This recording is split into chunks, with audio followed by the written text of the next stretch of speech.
Testing 1 3, testing 1 3. Still good.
Testing 1 5, testing 1 5.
And welcome to the Joint Board of Managers Finance and Planning Committee. Thank you for coming today. We will go ahead and call our meeting to order. We will begin with our opening prayer. Do we have? Okay, somebody. Leanne is not here. So who am I volunteer to do the prayer? It says Ralph is not here. Gee, I have a lot of folks standing up. And all right, come on. Let's hear. All right. All right, good morning. God, as we gather together as leaders, we know that we have a lot of responsibility to do the right thing for our community, for our employees, for those in Tarrant County. And so, God, we ask for your wisdom and your grace, and we are exceptionally grateful for this holiday season upon us. May we reflect on all the things that we've accomplished over this year through your power and your abilities that you grant to us. As we go into this time, we thank you and ask that you help us to make all of the right decisions. In your name, amen. Man, thank you, Jill. Okay. All right, let's do our pledge. I pledge allegiance to the flag of the United States of America and to the republic for which it stands, one nation, under God, indivisible, with liberty and justice for all. Okay. All right. Do we have any citizens wishing to address the board? Okay. All right, then we will move into our agenda is the approval of the board of the minutes for the Board of Managers meeting for November the 10th. Can I get a motion for approval? There are no. Okay. All right, it's been motioned. I didn't get the first one. You get it? Okay. All right. All right. All those in favor of approving the minutes signify by saying aye. Aye. And then we have the Joint Board of Managers Finance and Planning Committee minutes for November the 17th. Are there any corrections? There are no corrections. I'll entertain a motion for approval. Okay, Steve Montgomery. Second. Zim. All right. All those in favor of approving the minutes as printed signify by saying aye. Aye. Motion passed unanimous. Okay.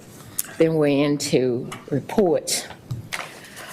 I'd like to start off by making a few announcements. We will have board training. It's scheduled for January the 12th.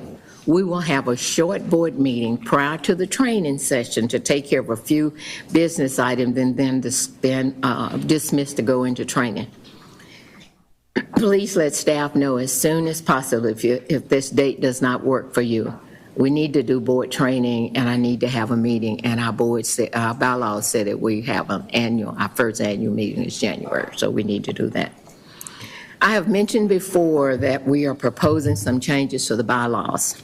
Daphne will be circulating a draft of some proposed changes over the holidays, and please review those and let me know if you have any questions, comments, or additional proposed changes. We will review those at our January meeting, okay? It's January the 12th, okay? All right. And before you get started, just hold up a minute, okay? Jen already took my mic. I want to take a moment to congratulate our president and CEO, Dr. Karen Duncan. On December the 1st, she was named Outstanding Hospital Executive for the DCEO magazine for the 2022 Excellence in Healthcare Awards. This award recognizes outstanding leaders, entrepreneurs, and practitioners who have made an impact on the North Texas community. So congratulations, okay? I would also... Now, I want y'all to hold y'all applause until I get through, okay? I would like to congratulate our other JPS nomination for the phenomenal work that they do for patients and for the community every day. Outstanding hospital practitioner Joel Hunt PA. Outstanding Healthcare Innovator, Dr. Janet Miles. Outstanding Healthcare Advocate, Dr. Daniel Casey. Outstanding Health System, JPS Network. Achievement in Wellness Program, and we also was recognized for achievement in hospital innovation. We got Outstanding Healthcare Collaboration with UT Health Science Center in Fort Worth for our network and C-SPAN and TCHATT. Do not ask me what that. So I want to congratulate all of you. Thank you. You make us proud, okay? So now, I'm ready for your Oh, thank you, Chair DeBose, for that recognition. And yeah, JPS continues to do some great things, and more importantly, to be recognized for the great work that goes on across the hospital. So thank you for recognizing us. Just to give you an update, we are in medium community spread for COVID and high community spread for flu. Both flu and COVID are placing additional strain on our already strained bed capacity and will add to some of our workforce challenges as some of our staff also experience COVID and/or flu. Other updates, we did have our Medical Home Southwest groundbreaking ceremony, yay, and that was a success thanks to all of you, board members, and also JPS staff who helped to plan it and who also attended and has supported us throughout our bond activities. We just completed the CLEAR visit. That's where the residency program, the environment of the residency program is evaluated, so we just completed that. And that report out will be after the first of the year as we get our complete report. I will not steal Dr. Miles' thunder, but they did hold a holiday event, and I'm sure she will name the providers and that were recognized at that event. Today we have here Elise Ortega, if you want to stand for us. Our clinical pharmacy team, who is led by Elise Ortega, won the Warren E. Weaver Richard P. Pena Award by the Board of Pharmacy Specialties for having made outstanding voluntary contributions to the advancements of the Board of Pharmacy Specialty Board Certification of Pharmacists. They will be here on March 14th at noon to present the award to our team. So thank you, Elise, for the work that you and your team do. So I think you have another member that's here also. Okay, thank you. Go ahead.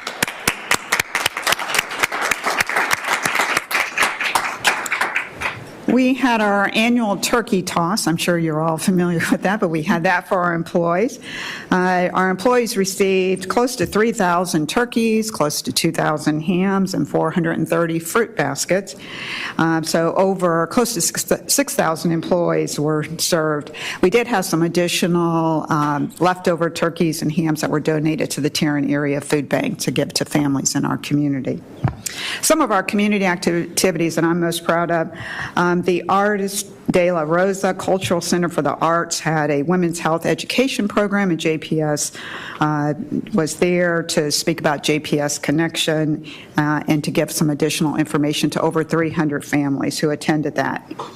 Inspired Healthcare Community Event was also had JPS representation to speak on education and some of the resources we have for our HIV program and our connection program to the JPS Healing Wings Clinic.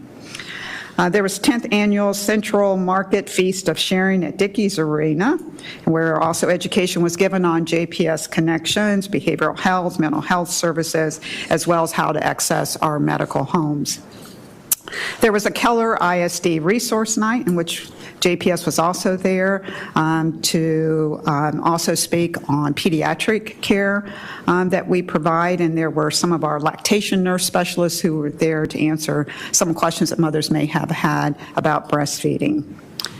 To date, in our partnership with Tarrant Area Food Bank and the Tarrant Area Food Bank red bus you may see around the community, we have provided to date over 2,500 pounds of food to JPS patients who are food insecure at our community clinics. So thank you, Joy, for your leadership and strengthening that partnership.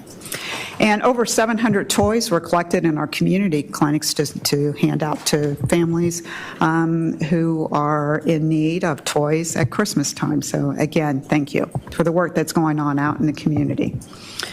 Tonight we have our board holiday party, and there's a little token in front of you from us to you, just to show appreciation for all that you do in supporting us. So thank you, and also I'd like to thank all of JPS again for all the work they do every day. It's not easy, and yet they come in with a lot of passion, and they see the importance of our community. So thank you. With that, I want to thank Zim and DT and Amanda. They was at the Commissioner's Court and presented the appreciation awards to the judge. Charlie was there. He presented to the judge. Zim presented our appreciation plaque to JD, and Amanda and DT presented the plaque to Devin. So I want to say thank you for that. I thought it went very well, and I appreciate all of you coming. Even though we had a tornado alert and all that, we still showed up. So thank y'all. Okay.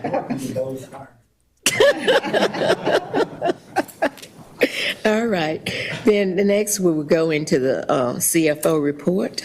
Ms. Clark.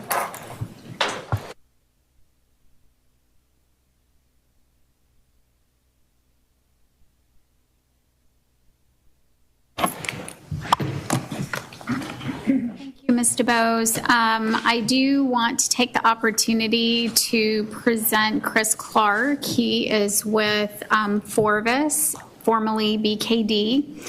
And Chris has been doing our external audit for a few years now. Forvis,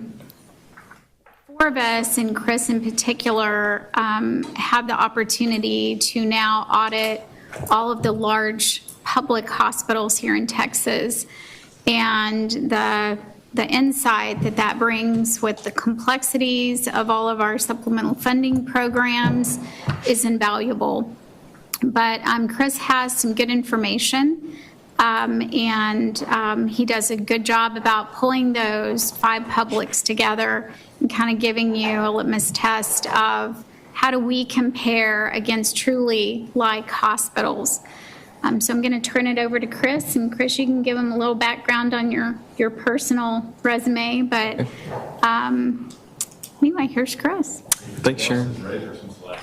Oh, he looks different every time he comes, once a year. We all changed during COVID, right? Thanks, Sharon. I appreciate that introduction and appreciate the opportunity to be with you all again this year. As Sharon mentioned, the last few years that we've been here has been as BKD. On June 1st of 2022, BKD merged with another CPA firm by the name of DHG, which created the 8th largest firm in the country. One of the great things about that merger for us from a healthcare perspective is that, like BKD, DHG had a heavy involvement in the healthcare industry. And so the combination of those two firms just in the healthcare space created about 1,000 individuals that are solely focused on the healthcare industry. So we're excited about what that means for us and our clients moving forward. We're certainly happy to be here again this year to present the audit for fiscal 2022. In the board packet is a draft of the audit report, as well as a letter that goes through all of the required communications. These are things that audit standards require that the auditor communicate to the governing body of the organization that we're auditing. I'm going to highlight some of those for you in the presentation, but there's a lot more detail in the in the materials. You'll notice in the materials as well that the audit report is stamped as draft. That's intentional to give you an opportunity to have this discussion and hear the results of the audit. If you move forward with approving the audit today, then we'll be in a position to finalize the audit. So the audit work is complete, and we're ready to issue our opinion as soon as you have a chance to hear these results. In addition to going through the required communication, I'll go through some overall results of the audit, show you some current and historical year financial information, look at some key ratios, and as Sharon mentioned, show you how you compare to some of your peers in the state. We'll touch on one new accounting standard, and then I'll wrap up with just a few general comments on what we're seeing in the industry right now. As I mentioned, we are here with a draft report today. Our audit procedures are complete, and we're ready to issue an unmodified opinion on the financial statements. That means that our firm is providing an opinion that the financial statements are materially accurate and that the footnote disclosures contain all the information that a user of the financial statements would need to have in order to understand the financial position of JPS. In addition to the financial statement audit, we also complete a grant compliance audit that's required for any organization that receives more than $750,000 of federal funds. You do annually and have in the last couple of years as a result of provider relief funds and the CARES Act, that number of that amount of federal funding has grown. But we test compliance of the use of those funds through our grant compliance audit. That's due next summer, but will be completed in the early part of 2023. I'd also like to point out that the audit is certainly a collaborative process. It requires a lot of time and attention from the finance team at JPS. And as we have in years past, we receive all the cooperation that we believe that we would need to have with both management and the finance team in order to be able to complete the audit effectively and efficiently, and we are certainly appreciative of that effort. Two of the primary required communications involved our assessment of the most significant estimates in the financial statements. These are areas of the greatest risk of misstatement, and also the most significant financial statement disclosures that are included in the financial statements, and we've summarized those here for you on the screen. In terms of the most significant risk areas, that includes the valuation of patient accounts receivable, the measurement of payables or receivables associated with supplemental Medicaid funding programs, reserve for self-insured risk, and those risks include employee health, workers' compensation, and professional and general liability, and then the measurement of your net pension asset or liability. Probably the most significant item here is the supplemental Medicaid funding settlements, because they are so material to your financial statements, and the programs continue to evolve and become more complex. There's more programs to evaluate this year. The funding allocation changes every year, and the timing of those payments change every year. And so we spend a lot of time focused in that area. On the disclosure side, just to carry over from the significant estimates, Medicaid reimbursement programs are certainly a significant disclosure in the financial statements. The details of your defined benefit pension plan and how that asset or liability is measured, property tax revenue and how that is recognized, and also the last couple of years, receipt of and use of provider relief funds and Medicare advance payments. In terms of overall audit results, there were no adjustments that were recorded that impacted the bottom line for JPS. There were some reclassifications in the balance sheet that we make annually for external reporting purposes, but those had no material impact to the financial statements. There were a couple of items, a couple of variances that we identified associated with the pension and some accrued compensation liabilities where we identified a variance, but there was no adjustment that was recorded. We consider the materiality of those, and as you can see here on the screen, the impact to total assets, total liabilities, and net position were all very immaterial. So we concurred with management that those variances were not material to the overall financial statements. What this means for you is that the financial statements that you're receiving on a monthly basis are accurate and complete, which certainly as a governing board is important. For you to make the appropriate financial decisions, you need to know that your financial statements that you're seeing throughout the year are accurate, and this clean report would suggest that that's the case. Any questions on any of those required communications before I go through the financial information?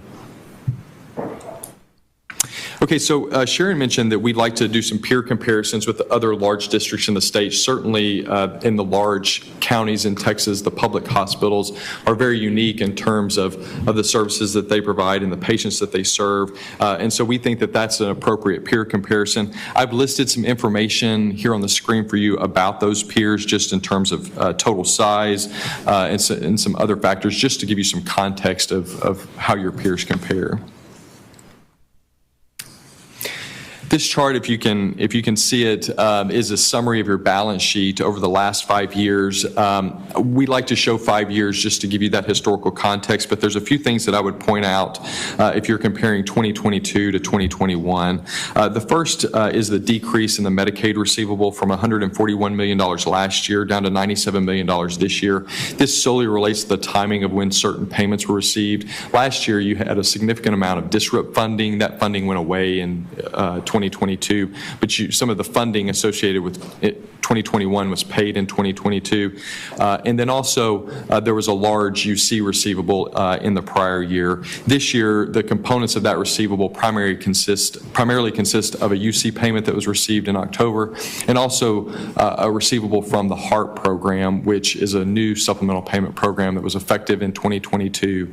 That payment, the first payment that you received under that program, was received in 2023. That was the component of the $97 million receivable at year end. The other thing that I would point out, and you'll see across the top there, fiscal years 2018 through 2020 were not restated. That relates specifically to the adoption of GASB Statement Number 87, which was a lease standard that required all of your leases to be reflected in the balance sheet as a lease obligation on the liability side, and then a right to use asset on the asset side.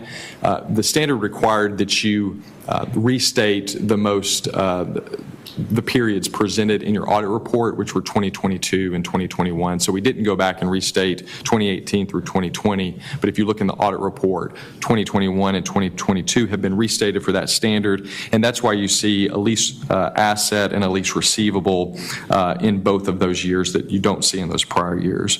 The other unique thing that happened this year is the measurement of your net pension liability. In previous years, there was a liability that existed because the projected benefit obligation exceeded the assets that you had set aside to cover that liability.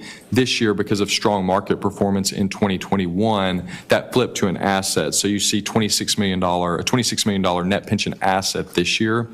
I want to remind you that your pension obligation is measured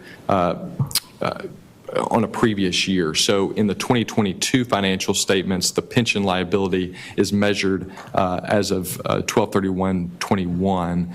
And so what we anticipate happening in 2023 when that pension liability is measured is that it will be a liability and due to the market performance in 2022 as compared to 2021. Any questions on that? I've got a question, and it might be for Sharon. How did our cash grow so much in 5 years? Let me come on out. Thank you. I mean, we're really good. So a large part of that is going to be, are you giving DT credit or, yeah, it could be the finance committee chairs that have been overseeing the process. But if you remember, we received a really large bolus of CARES Act money. And then back in, I believe it was in 2020, the state kind of reset based on CMS standards of how some of that supplemental funding has been reallocated. So it went back to just a true charity allocation. And that put us back at the beginning of like a DY1 payment. So it was a big pickup year to year. And part of the second part of my report is to talk about the cash. And we have been looking forward for the last 6 years of how do we pay our portion of some of these bond projects that are coming up. So we have strategically kept those larger payments liquid. We didn't spend it. We knew that we needed to put it back into the bricks and mortar as we kicked off the master facility plan. So our cash is very high right now, but we're going to start to spend that after the 2 groundbreakings. And then we'll talk a little bit about reallocation from what is in that cash and short-term investments and begin to break that out between funds that are earmarked for our capital plans versus what is going to be left there for true operational needs. So the CARES Act money, we just banked? After it, yes, we did.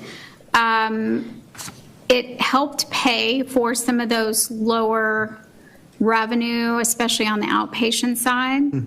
And then it also helped reimburse us for a large part of those higher expenses, especially around PPE back in 2020. It allowed us to maintain a break-even bottom line. And so, again, and a large part of those funds are a reallocation of the Medicaid supplemental monies. Okay, thank you. Yes. Yeah, that was a great summary. The growth in supplemental funding, about $100 million, I think, in provider relief funds over the course of a couple of years, which ultimately were utilized for COVID expenses and lost revenues. The other thing that I would point out is that over 5 years, your net patient service revenue has grown by about 50%. But if you look at that the patient accounts receivable, that's stayed about the same. So you've really generated a lot more cash through effective management of your revenue cycle over that period as well. If you look over the 5-year period, there's been about an 80% growth in your total assets from just shy of $1 billion in 2018 up to $1.8 billion in 2022. And then if you look down at net position, which is your equity, that's grown from $822 million up to almost $1.5 billion, which is about an 80% growth as well. So a real strengthening of the balance sheet over the 5-year period, which is really good news as you head into your building project.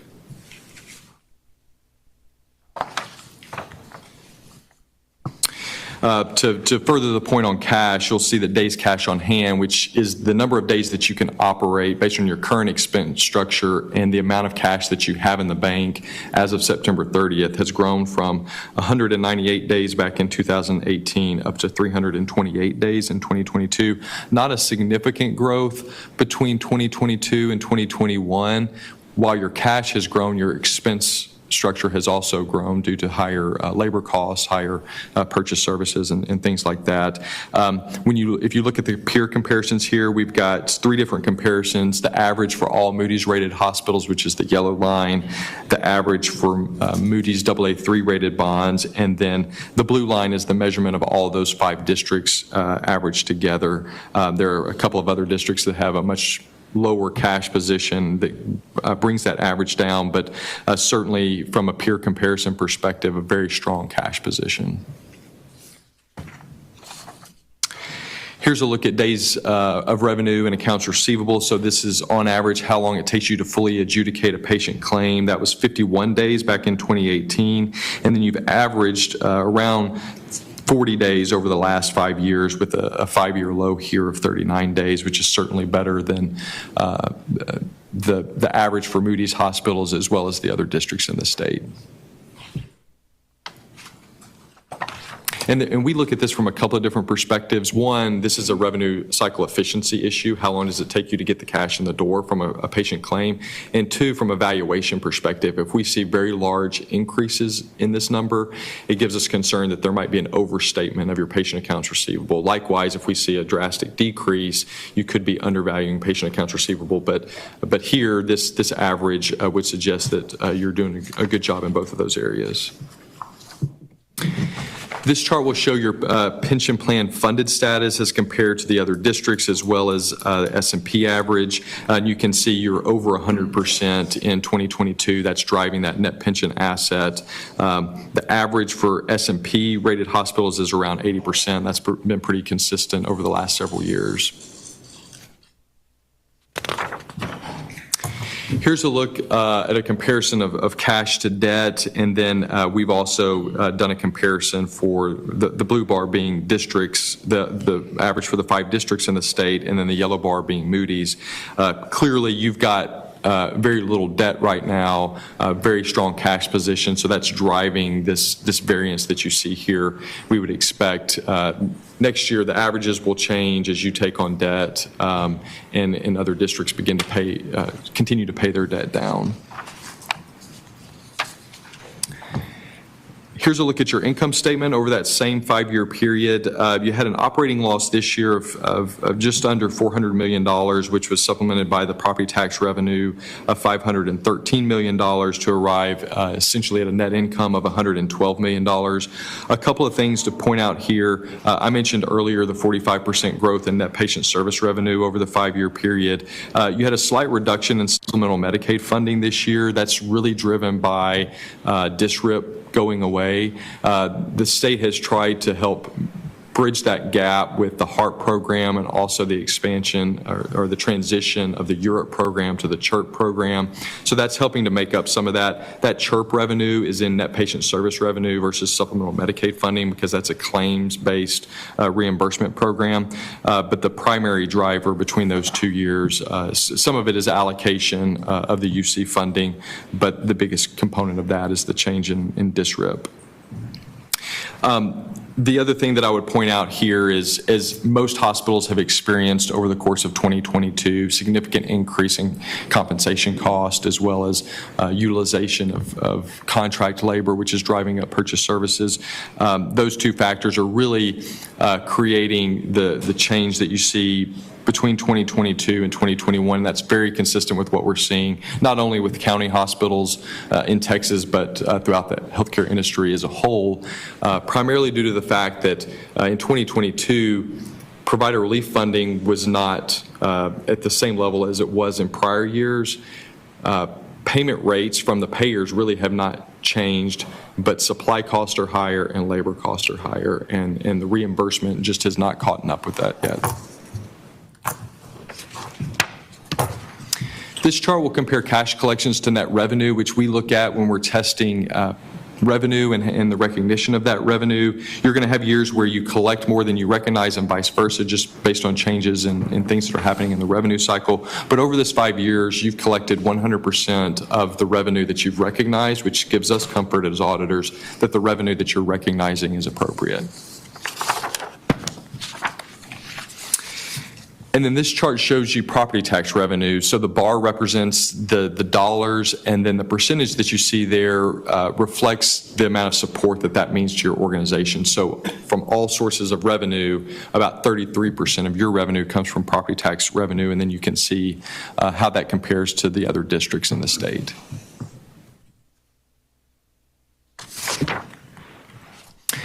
And then the last financial chart that I have for you is just a summary of your supplemental Medicaid funding. I think as a board, it's important to know how material this is to your organization and what the components of that funding are.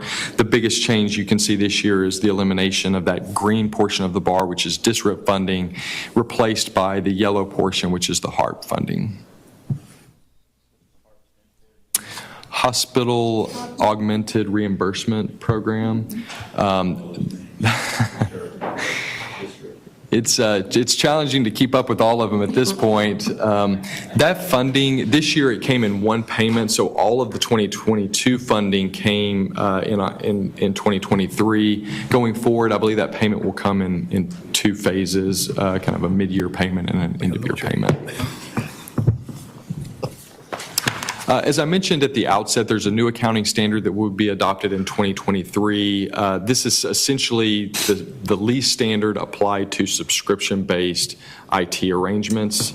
Your finance team is currently evaluating the impact to your organization of that, but it will be similar to the lease standard in that you'll have a liability to recognize and an offsetting asset to recognize, but shouldn't be overall too material to your balance sheet.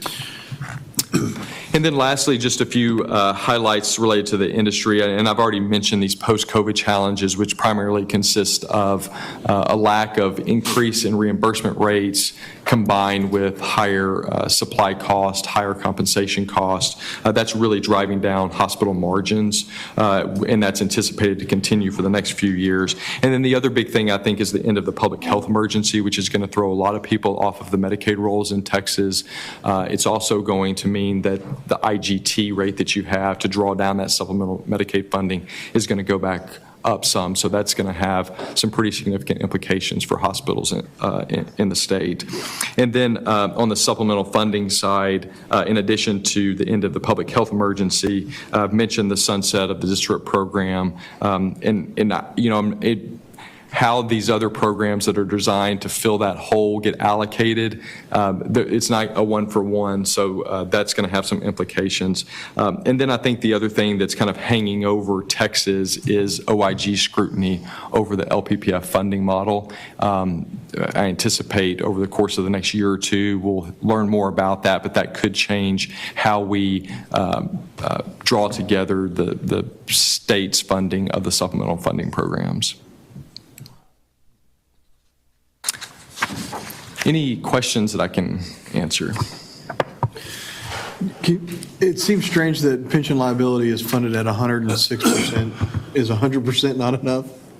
Well, that's really just a market timing issue. So the actuary projects out what your obligation is based on services that have been rendered through the measurement date, and then you just compare that to the assets that you have set aside.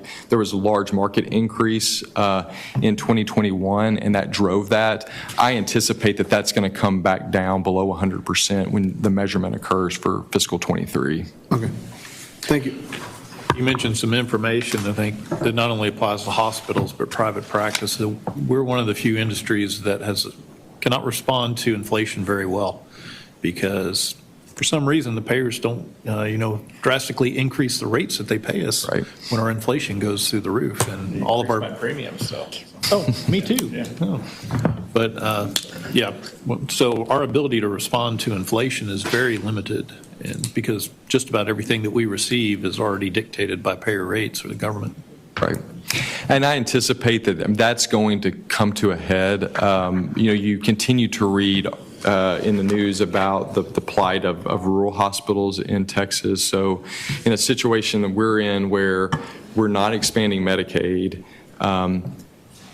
those increased operating costs, those aren't going back down. Those salary costs are not going back down. Supply costs are higher. The payers are going to have to catch up at some point. So that's where the rub exists right now, and it's certainly showing in margins. I know you've got calls with rating agencies coming up soon. That probably will be a point of discussion for them. They're focused on that, and it's sort of a negative that's facing the healthcare industry right now. Are there any other questions? Sure. On the GASB 96, since it's a subscription base, do we need to account for CPI and all that stuff going forward? Because when you subscription, you're not really locked in at the fixed rate for the entire period, I don't think. There are certain assumptions that are made in the initial measurement of the liability, and so any inflationary increases in the cost, based on the terms of the contract and what's known at the measurement date, that's how the initial liability gets measured. When those factors change going forward, so if you make an assumption at the initial measurement on what the CPI adjustment will be, any changes to that occurs in subsequent years just gets fleshed out in those subsequent years, if that makes sense. What's the best methodology for us to account? Because sometimes when you move to subscription base, it's based on head count rather than the machine, right? Mm-hmm. Because we had that discussion many years ago regarding to, let's say, Microsoft and all that stuff, right? It used to be one machine, anybody can use it. Yeah. Now everybody have to carry their own. Yeah, it's largely going to be based on the terms of the contract and how the payments get determined, and you'll have to make some assumptions at the time that you adopt the standard based on the facts and circumstances at that time. do we have to true it up or close enough, or do we have that forecast? You get as close as you can based on the information that you have, and then in subsequent years, when the payments are, any difference between what you estimated and what the payments actually are, get flushed out in that year that the payments are made. So we can charge it off? Right. Okay, thanks. Updated Yeah. constantly. Okay. Any other questions? All right. Then can I get a motion to approval of Move the for, extra? move for approval. Okay. DT? Second. Okay, Zim? All right. All those in favor signify by saying aye. Those opposed by nay. Motion passes. Okay. A quick comment, Chris. This was my first year going through this audit with you, and we appreciate the diligence you did. I found it very, very thorough and enjoyable in looking at all the comments and all that stuff. So thank you. Sure, I appreciate it, and appreciate your engagement with us throughout the process as well. Thank you. All right. Thank you, DT. And thank you, Sharon. That reflects well on you and your team. That was a great audit. I appreciate that. If you guys are not thinking about the accounting and finance side of things, then I feel like I'm doing my job. So there's dozens of people that are behind me that make this process what it is. So thank you. I'll make sure they hear that. Okay, so I wanted to spend a few minutes today and talk about the JPS Future Fund. Roger, you brought up the cash today, and it kind of was a great segue into this. For the last few years, we have been working hard to make sure that when we onboard these projects, that it's not a complete shock to our financial system and that we can sustain that. There's more work to be done as we move through these next 5 to 8 years of construction. But we have saved up money knowing that we're going to have substantial expenses come on with the opening of the PEC, with the opening of the Southwest Medical Home. And so we have allowed our cash to build up. But I'm going to take you through some suggestions for you guys to consider today as we're here on the cusp of a bond issue of about $450 million after the groundbreakings that we've talked about earlier. After the approval for this commissioner's courts, the bonds are imminent, as are this first wave of construction projects. We have, just as a reminder, about $1.5 billion worth of projects. We're going to issue 2 tranches of debt, two series of debt, probably about 4 years apart. This first part is going to be the 450 that there's been so much activity over the last few months. The rest of that will be paid from our operating cash. And then the second issue will likely cover the towers. We'll issue another $350,000. That's what I anticipate to get us up to $1 million, to anticipate getting us up to the entire $800 million that we had been authorized. That leaves us about $700 million from operations that are going to have to be paid for just the construction, as well as weaving in those operational increases into our annual budgets. So that's just a little bit of setup. I do want to talk to you and remind you a little bit about the JPS Future Fund. Every month, we do have a really small footnote at the bottom of the income statement to remind you guys that we do have the $160 to $63 million in the Future Fund. And the way that started is back in 2017, really at the beginning of this current master facility discussion. We had a couple of board designated funds that were already on the books. Those were the renovation and depreciation funds, and we reclassified those to a new board designated fund called the JPS Future Fund. And then every year thereafter, we have allocated additional dollars. The first year it was $5 million in 17, and then for 18, 19, 21, and 22, we added $10 million each. And then we've also earned some investment income on that. Just as a note, in 2020, we knew we were going to be doing kind of the facilities check and the IRMA study. And at the budget planning session, someone suggested, let's forego the future fund for 1 year and let's set this aside in operational capital. And as you all know, those dollars were put to good use. So I'm going to propose that we make a reclass of an older emergency fund, which has been sitting on the JPS books for decades, similar to what we did on the prior page for the board designated funds. It's called an emergency fund.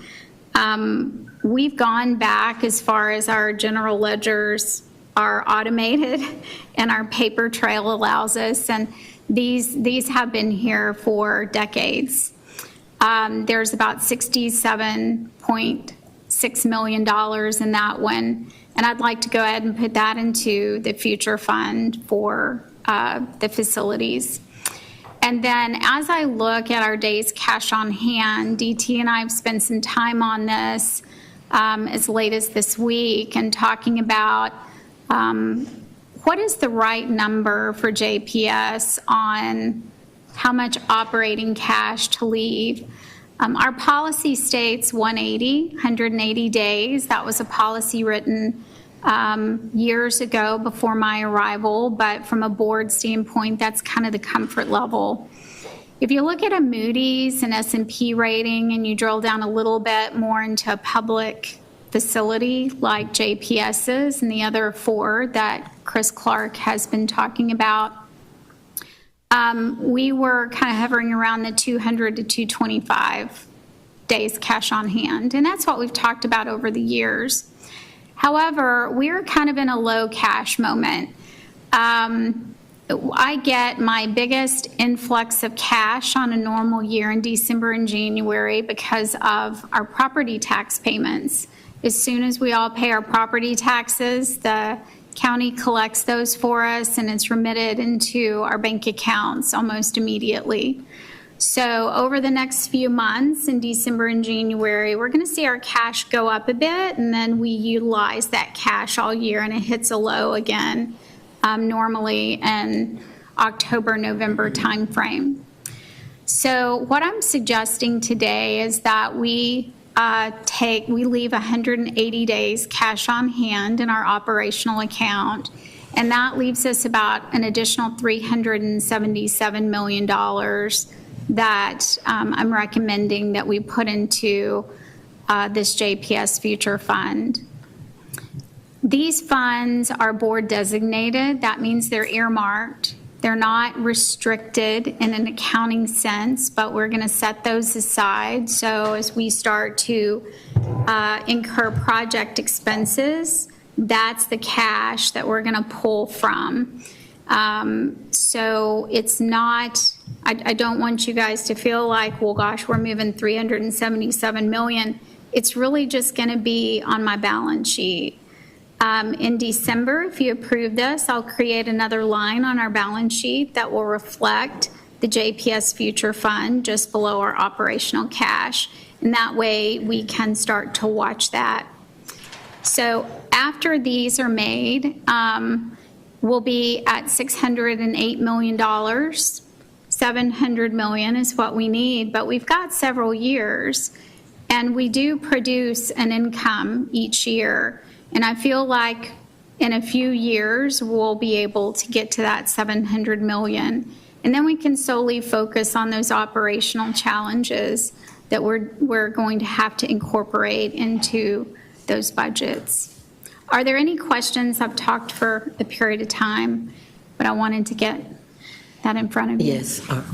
Chair, on the emergency fund, when the board, whenever they did that, did they put restrictions on the use of that or requirements for the use of that? The only thing that I have is that it is for contingency or catastrophic events, but we have never accessed that, at least based on our history.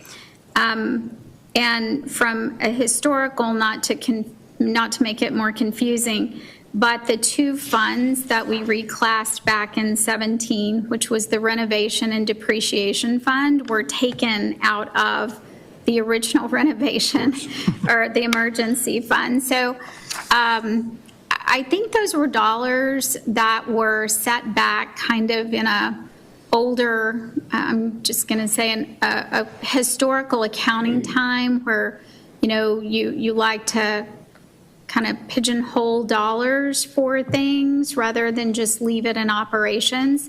These dollars are managed by Hilltop that y'all heard from last meeting. And they are invested just like our operational funds. They sit in the same accounts that our operational funds sit in, but it is just really more of a ledger accounting of the intention and future use of those. And there's nothing to say that if a catastrophic event occurred, we couldn't still take the money out of the future Absolutely. fund to address it? Yes, you can. I would come to the board and ask for you to unrestrict anything that we would have before I spent those dollars, but yes. Okay. Are there any other decades-old balance sheet items sitting out there? No, and again, all of these have, all of these have been. How many more coffee cans do you have out there? And they're all in that operational cash. They're in the cash that Chris presented. They're in the cash that you see each month on the balance sheet. It's really just kind of reorganizing it for the use of the construction projects. Are we comfortable with the escalation estimates that we're seeing in all these construction projects? Roger, we're working through that really diligently. We do have anywhere from 15 to 20%. There's an annual escalation that goes into each and every project based on how far out that project is, both start and completion date. We are also working through, as projects come up in the schedule, the design, the space planning. So we do have contingency dollars that are in these budgets, the $1.5 million budget for any and all of those projects. Yes, and there's also a builder's contingency or things that we may not have thought through or that come up. So there's two pockets, but in addition to the normal building contingency, we have the escalation in there.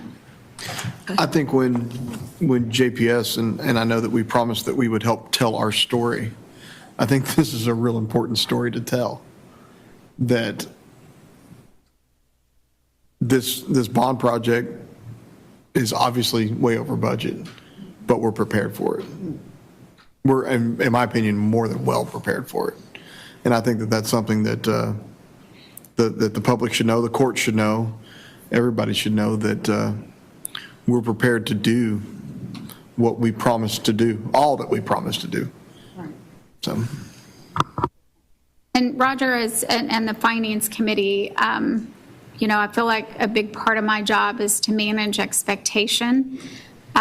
We will not be bringing budgets for approval in the next few years that are as profitable as the ones that we have been bringing the last 3 years. That was strategic in order to build up cash, in order to give us an opportunity to be able to onboard these without a complete shock, again, to the finances of the hospital.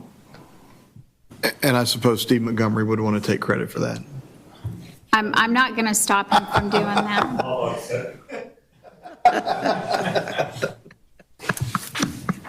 Yes, Excuse me. One quick question. Is dropping us to 180 days cash on hand, do you project that this time next year we would be at around the same level? Or is this just a one-time take the cream off the top and then we gradually drift back up to a higher level of days cash on hand over a year? So what's going to happen is in December and January, we're going to be way above the 180 because I'm going to get my tax revenue, and then slowly over the year, it'll go down. I don't anticipate that it would go down to 180. We're going to have a conversation at the end of the year, and I will make another recommendation of what amount to move into this future fund. We've been really disciplined over the last 5 or 6 years to be able to say part of our capital planning is going to be to reserve some of those dollars so that we can, build all of these projects. We've already set aside and earmarked $10 million that you guys have not designated. I'm going to wait until the end of the year and make sure that those dollars are there before we do. And we usually talk about this during the budget presentation in August. So this will be an annual thing. And as we start to kick off some of these projects, we're going to have bond funds, we're going to have these dollars. We will start to track those and hopefully report those back probably to either planning and or finance. They're the same right now, but they might not always be. Report kind of the progress of that spend. So we'll keep you posted on this. But again, 180 is, and I've made it very clear, I don't want to be at 180, but this is still cash on hand. It's just, it's at my low point, and I think very quickly we'll be back up high. So this is just a one-time shot to answer your question. That was a long answer. No, that's great. Okay. okay. Any other questions? No, I just want to make sure that we need to be very careful.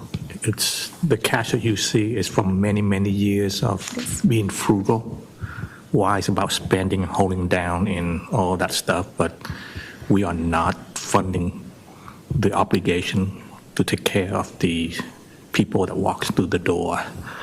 The cost is, so we have to be very careful. It's not that we're profitable. We just manage it better to deal with the situation, especially we do take on a lot of risk with the JPS connection also as well. And we never know when, the next catastrophe will hit and all that stuff. So it's one of those things. So we need to craft it correctly. No, thank you, DT, for making that point, and I was going to bring it up. But the team will share with you that I always say that we will not sacrifice quality of care or ability to care for our patients in building new sites. And so that the cost of care, we do have opportunity to improve how we are providing that care. But more importantly, we will not sacrifice it in order to have a new building. So thank you.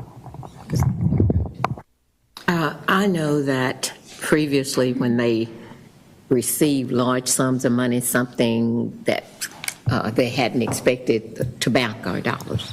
That was not put in operation. I was here then. That was put in a special fund because you didn't want it to be a part of operation. That was kind of like future.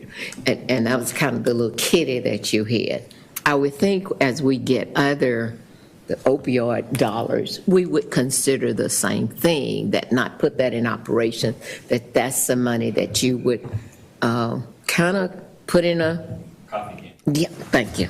Yeah. I'm trying to avoid this. Oh, yeah. But at least you would have it, yeah. Yes. Okay. So another viewpoint of the 1.3 billion of cash that we have, 608 will reside in the future fund, and then the operating cash line will be closer to the 700 million. Okay. All right. So today I'm asking for a couple of motions. The first one is to transfer the 378 from the current board designated emergency fund into the JPS future fund and clean up that balance sheet. And approval, I said that wrong, the 67.6 is the emergency fund, and the 378 million would be to board restrict the operational cash into the JPS future fund. Are there any other questions or discussion? Or so I will entertain a motion. Can we do both of them, or you want them separate? You can do both. Okay, I'll entertain a motion for. Okay, Roger, second by Steve. Okay. All right, all those in favor of the motion signify by saying aye. And those that oppose by nay. Motion passes unanimous. Thank you, Sharon. And I'd like to say thank you to the Finance Committee. Steve, it is kind of a follow-through when you was there, DT, planning. It's been a group work. And so thank you, Sharon, for your diligence and for being such a tightwad, okay? Merry Christmas. I want to say I truly enjoy working with you guys. I love JPS, but you guys make my job a lot of fun, sometimes challenging, but I have enjoyed every moment. Thank you. All right, okay, thank you. All right, then we will move to Dr. Miles, your report from the medical staff. Thank you, Madam Chair. Just a couple of updates, as Dr. Duncan already previewed. We did have our annual medical staff holiday party last Saturday night. It was incredibly well attended. We had 250 people at the Ashton Depot. I think that's the largest party ever. So we're kind of excited about that, suggests maybe improving physician engagement. I had said to this group before, this party was all about recognition. We wanted to celebrate the work of our top performers, and I think we achieved that. I got a lot of really great feedback from the attendees about how great it was that their names were everywhere, there were posters up, and what you have next to you is PDF copies of all of the posters that were around the room and displayed in the room during the party. You should all have a copy of this handout.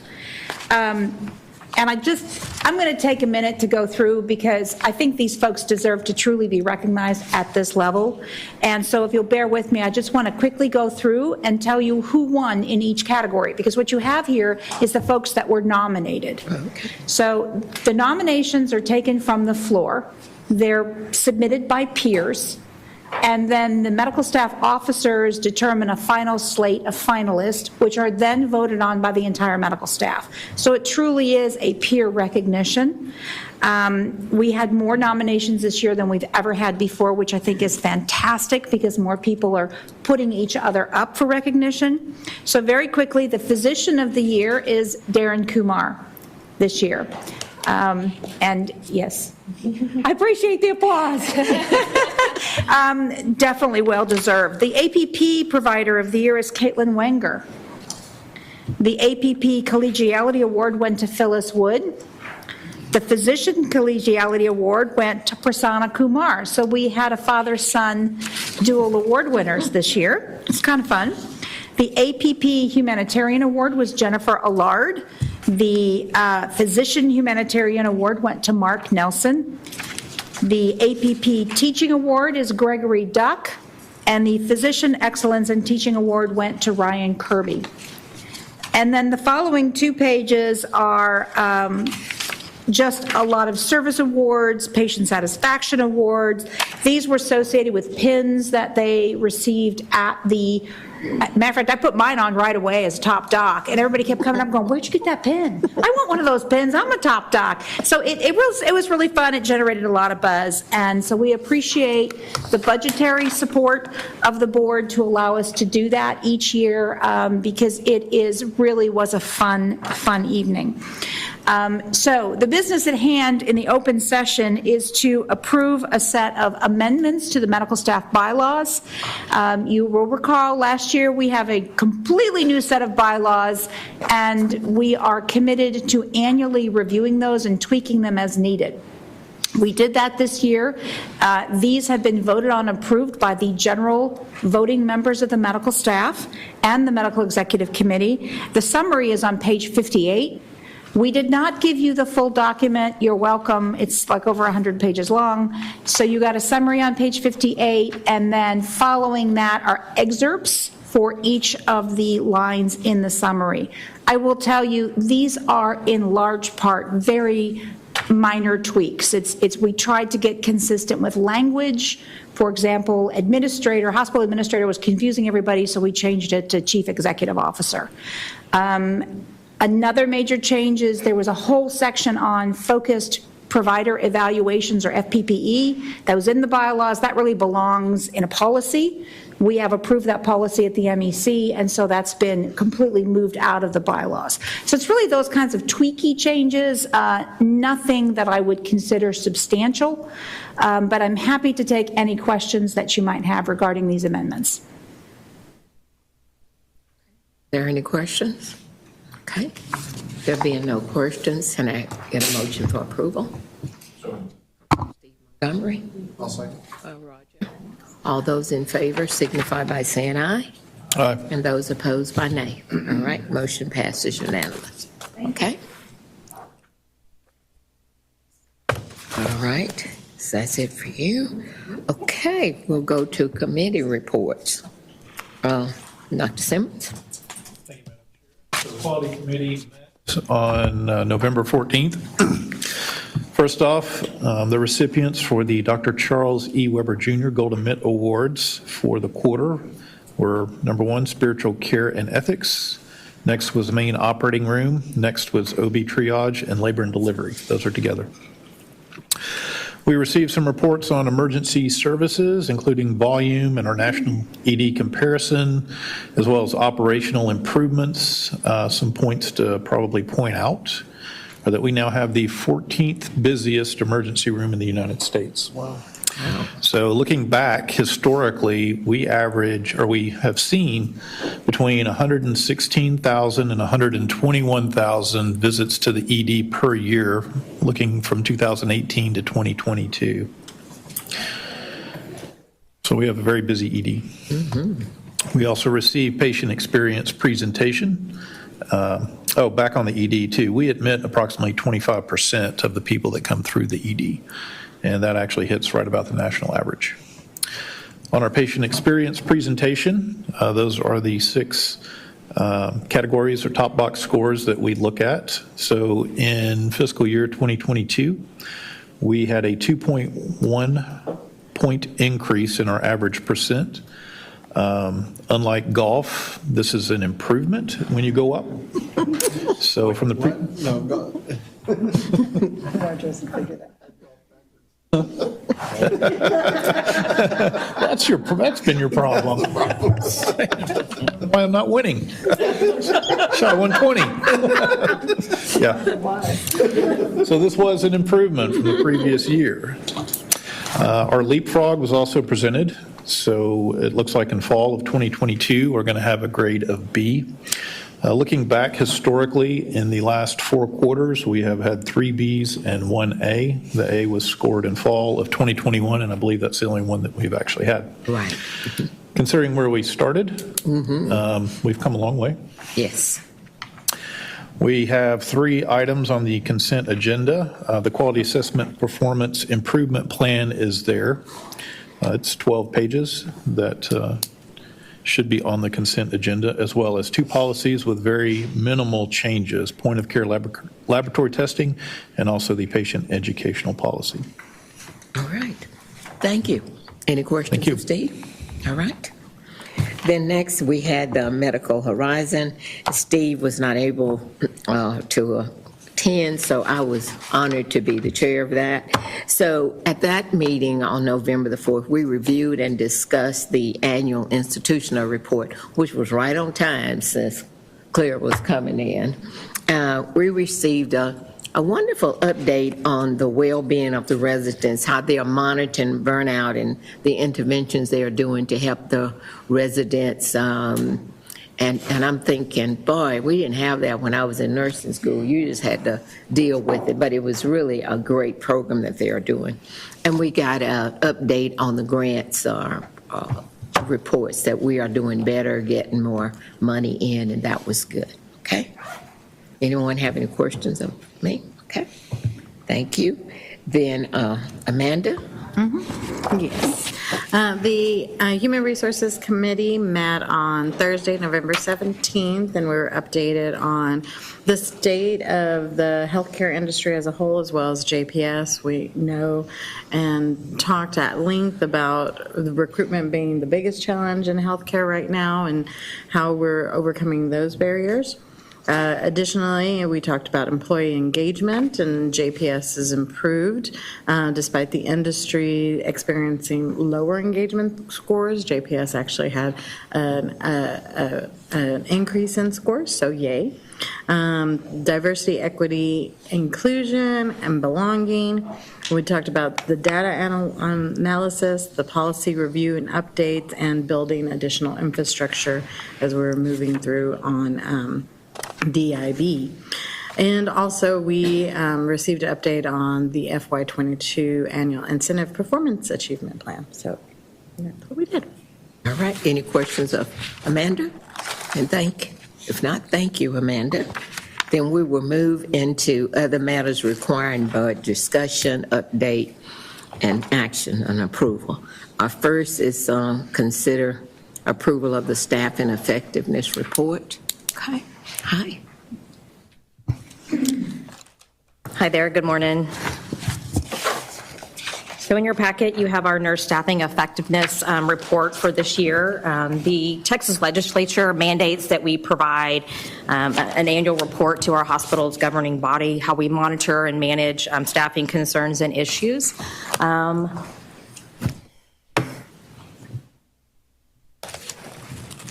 we go. Our scope includes developing a nurse staffing plan, which we do, and we review that annually in this arena. Additionally, we review, assess, and respond to any staffing concerns brought on by our team. And we also review our nurse-sensitive outcome measures, and we particularly look at patient falls and pressure injuries. And again, this is for all of our inpatient nursing units. Our other outcome measures, besides the clinical outcome indicators, include our nursing hours per patient day, our nursing and support new hires, as well as reviewing the nurse staffing committee submissions. So on this slide, you see our nursing hours per patient day. As you can see, over the last 4 quarters, and really we included an extra quarter from the previous year, we have seen an increase, which higher is better. We want to make sure that we do have appropriate nurse staffing. I will say, though, it is a little bit higher as well because we have had workforce challenges. We have a lot of orientation hours. We have a lot of contract support that we have to orient. Additionally, we are challenged with ancillary support staff, and so nurses obviously pick up the slack when we are also having challenges from those support services as well. But I do want to say thank you to the board in particular for this, because you always support nursing, and that's apparent not only for this slide but overall. To Dr. Duncan's point earlier, it's really about the patient care and the outcomes that we care about, and so it's important to have enough staff to take care of our patients appropriately. On the next slide is a demonstration of the past year of our new hires. In blue are the specific nursing hires, and then the orange are our support staff. Our support staff, again, include EMTs, they include technicians, they include our patient safety assistants or our sitters for patients. So these are usually non-licensed staff that help support the work that the nurses do. So it's equally important to have, again, those support roles in addition to nurses. You will see kind of a big jump, if you notice, in January and in August. That is when we have 2 large cohorts of nurse residents that come in, so there's a little bit of an increase there from an RN onboarding perspective. I mentioned earlier our nurse staffing committee. This committee is comprised of not only bedside nurses, obviously they're required, but also nursing leadership, as well as our HR nurse recruiter and our quality services. Not only do we review any submissions from a staffing concern perspective, but we also review our best practices, anything that we want to track and trend by division, which we've seen over time, that we want to look into if there's a particular area that might be having more submissions than others. Additionally, obviously, we review those nurse-sensitive indicators as well, and if there's any associated action plans, based on those results in particular departments. So this slide shows you our nurse staffing committee submissions for this year. And of note, there's only 10 for this particular calendar year through December today. We don't have any for the month of December. But to give you some perspective, you see 10 this year. In calendar year 21, we had 98 submissions. And the year prior in 2020, we had 42. And so there's been a clear decrease, which is expected. During COVID, we know we were challenged not only from a workforce perspective, but also just the sheer pivoting of things that we did to take care of patients in spaces in different areas of the hospital. It brought on a lot of concerns, which are good because we want to hear about those if we have issues and we want to be able to resolve them. But again, huge decrease. Part of that is related to staffing and recruiting. There's a lot of different things on here, and as Amanda mentioned, Carla reviewed many activities that her nurse recruitment and HR team is partnering with us. One particular thing I think I really want to highlight on this list of different efforts that we're making is really around the nurse residency program. I'm very proud of the expansion that we've had in the nurse residency program. We're bringing on additional nurse residents to our capacity that we can help take care of and manage. You'll also see in your communications update, we've updated the nurse residency website, and we really have increased our visibility out there with some area colleges as well, and looking to expand upon that because we know, it's a very important piece of our future, and it's very competitive with all the area hospitals as well. We're also looking at other programs. We've talked about international nursing. That's kind of a longer term plan. Boomerang program, those are the people who've left and maybe they went to do contract work. Maybe they decided they needed to go home and take care of their children, and maybe they're ready to come back. And so I'm doing a focused effort on trying to get people to come back. Sometimes when people go for contract work, they think they're not welcome back because people might be mad at them, because they abandoned their employer, but that not at all. We definitely welcome those back. And so that's a little bit about that program. Falls with injury per 1,000 patient days. Our overall rate over the last 12 months has been 0.24. Year prior was 0.23, so doing okay, but definitely been consistent over the last year. Many fall prevention efforts, we use sitters and telesitters obviously to help manage those patients and all these other different efforts that we have. Additionally, related to fall prevention and the next measure as well is really, setting unit goals as well as setting up a new program we're going to have this year called the Zero Awards, where we're really celebrating those units who have zero of something. I think we are quick to find where there's problems and we forget to celebrate. And so units are doing a really great job, not only with falls, but other measures too. Pressure injuries, we know we want to make sure that our patients are not acquiring any pressure injuries while they're in the hospital. These past 12 months, we've had 88 total. Year prior, 12 months prior was 103, so we have seen a decrease from year to year, which is positive. I think one big part of pressure injury is really around a thorough assessment upon admission, and so that's one of our goals for this next year is to have a really good skin assessment when they're admitted to the hospital, so we can ensure that if there is anything that's a lower stage, that we're recognizing that early on from admission. But again, a lot of activities, a lot of turn teams on units who have certain hours of the day that they make their rounds and do their turns, in addition to many other activities from our team.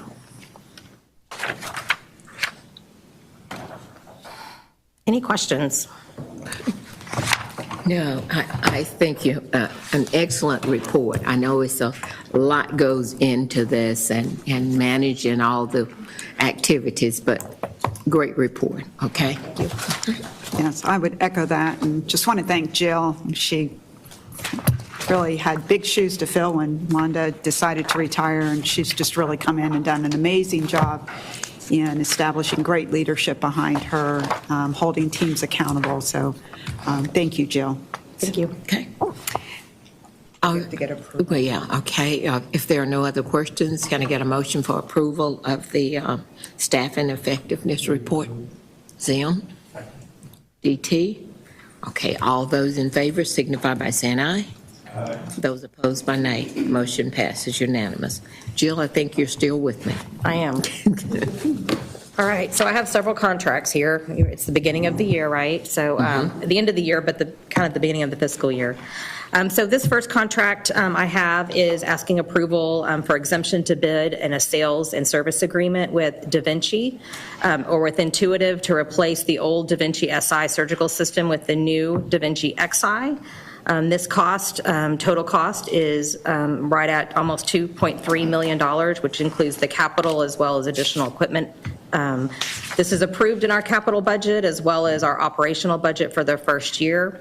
There is an additional maintenance cost, $656,000, which also is included in our operational budget with Biomed. Are there any questions? Okay. All right. There you go. Appreciate that. Who was the second? Who's second? Second. Okay. I'm sure surgeons are right now Right celebrating. there. All Right, right. I'm gonna text Dr. Miller when I leave here. He'll be thrilled, him and his team. Okay, so that motion is for the exemption and for the contract. So all those in favor of that signify by saying aye. And those opposed by nay. Motion passes unanimous. All right, next. But this is asking approval for an addendum to the Vizient contract for the Karl Storrs endoscopy towers. This will replace the urology towers at Jessica, which are at end of life. So this is a purchase of 2 towers. It is on our Vizient GPO, and the cost of this, which is approved in the capital budget, is $652,000. Are there any questions on that? All right, then I'll entertain a motion for approval. Steve? Second by Zim. All those in favor signify by saying aye. Aye. Those that are disapproved by nay. Motion passes unanimous. All right, Jill, you're still up. I am. So this is an approval for an addendum of the quotation to purchase 46 GE fetal monitors that have reached end of life. This is also on Vizient GPO. The cost is $983,000, and it's approved in our capital budget. And this is standardized with the other monitors that we have. Okay. Are there any questions? I've never seen an addendum to quotation in what seems like a contract item. I'm curious as to what changed in the quote. What something was added or deleted? Terms and conditions. I don't. Okay. It just seems a strange way to write it. So I'm just wondering what, there was a Probably quote. just what they titled it, so. Okay, all right. Addition to quote, okay. All right. Seems a strange way. Yeah. All right. There being any further, are there any other questions? Okay, then I'll entertain a motion for approval.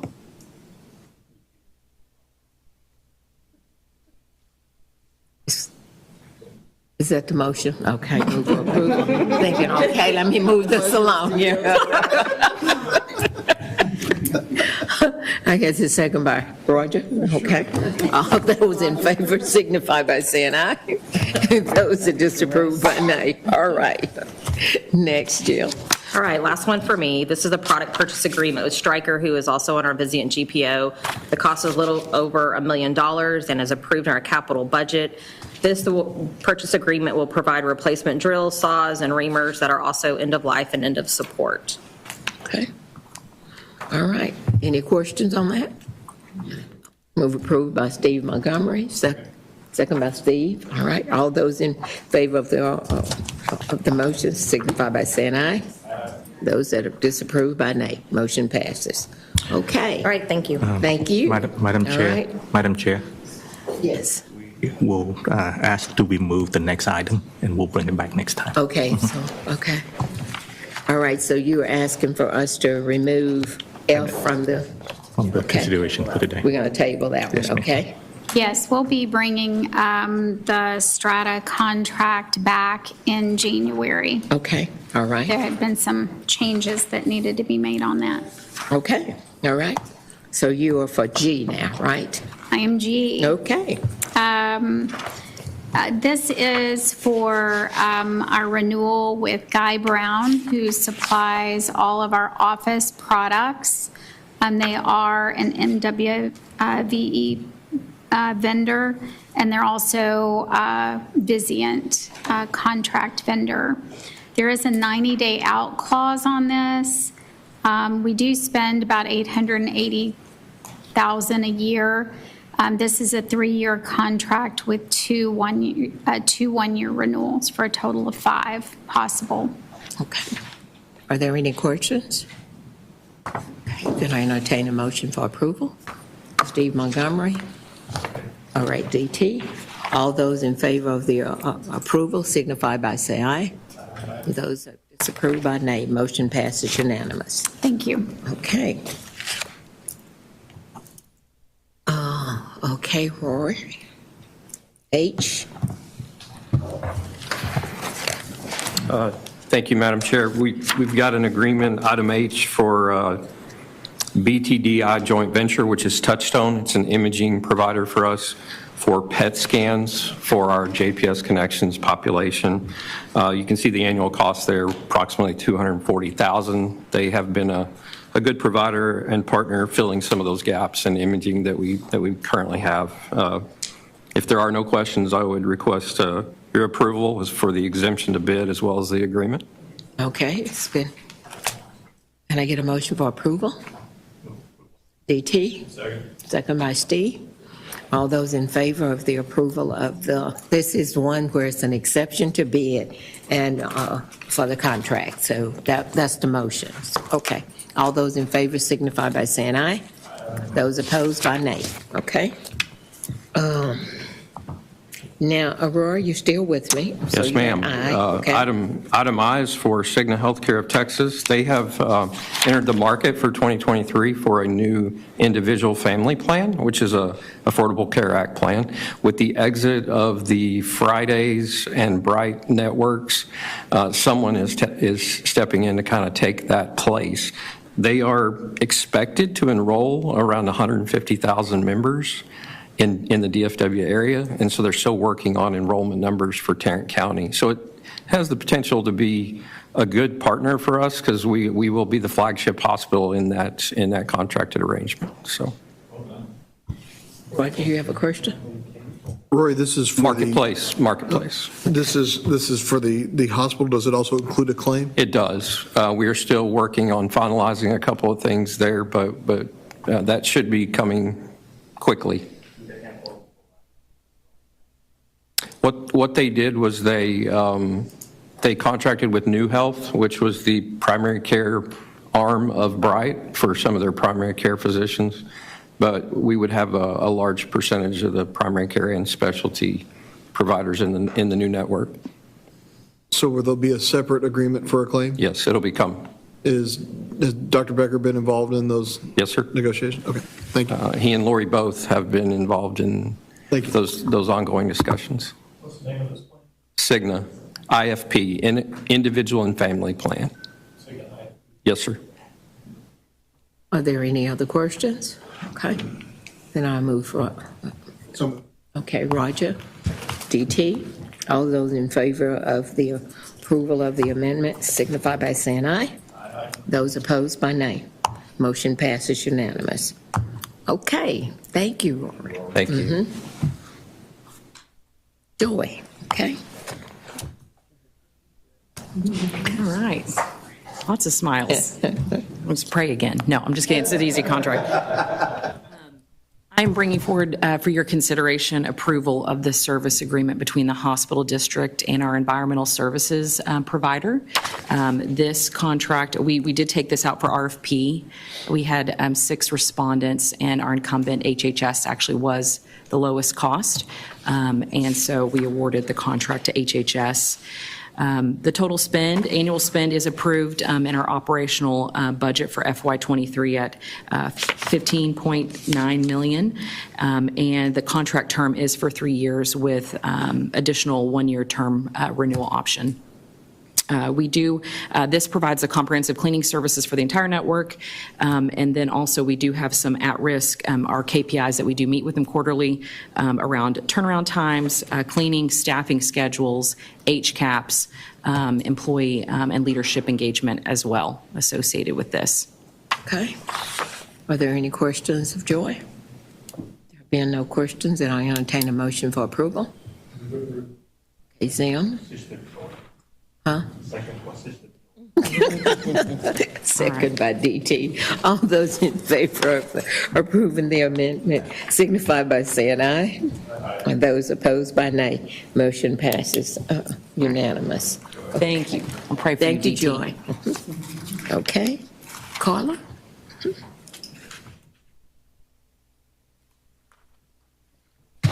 Hello, good morning. We are requesting approval to move forward with switching our top stop-loss insurance provider from Optum to Unum.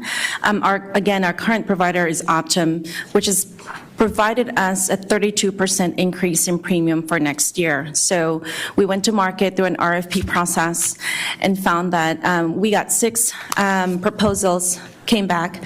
Unum gave us the most cost-effective option, which will only be a 22% increase over our premium.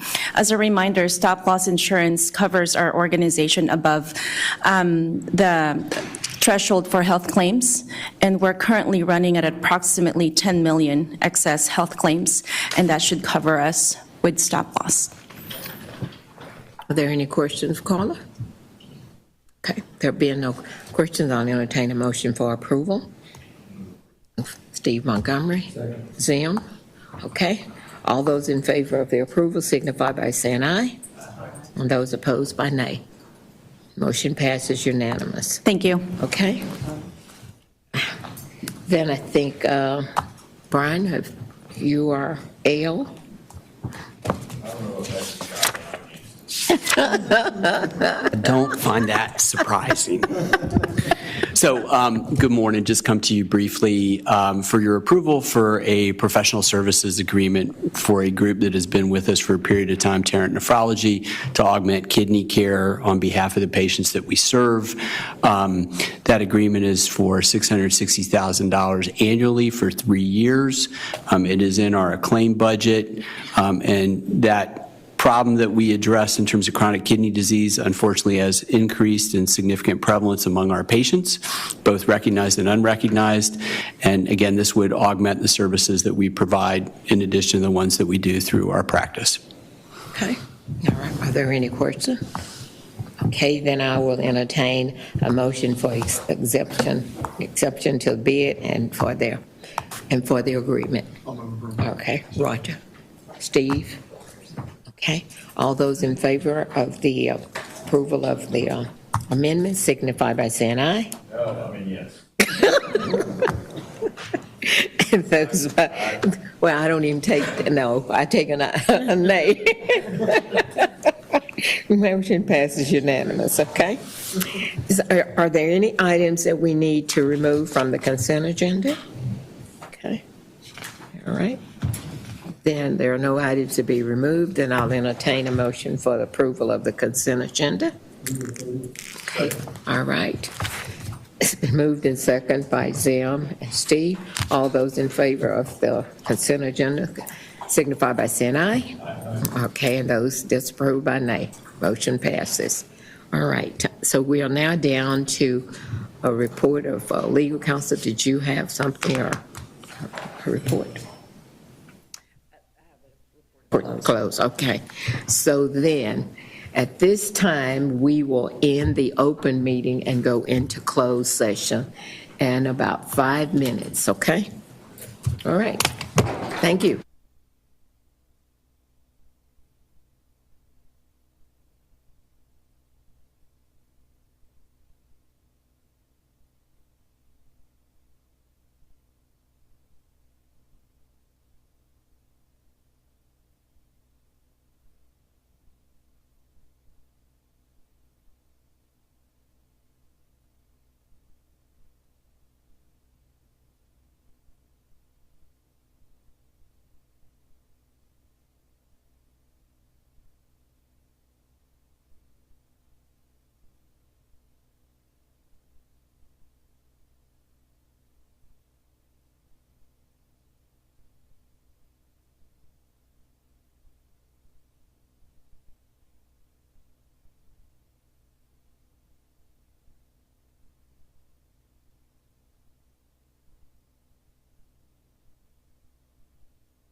9, so we have a couple of items that we need to approve. And starting with the privileges, approval of the privileges. Can I get a motion to approve the privileges? Okay. Did you get that? Roger and Jim. Okay, all right. All those in favor of approving the privileges signify by saying aye. And then the next we have is approval of the delineation of privileges for the physicians, and it's 9 of them, I think. Correct. There's non-delineation of privileges forms that were included in your packets. Okay. All right. Moved by Roger. Second by Zim. All those in favor of approval of the delineation of privileged forms signify by saying aye. Aye. Those opposed by nay. Motion passes unanimous. There is no other business that we have. Then I will entertain a motion for adjournment. Now, don't everybody say it at one time. So moved. All right. 6:30 tonight? Yeah.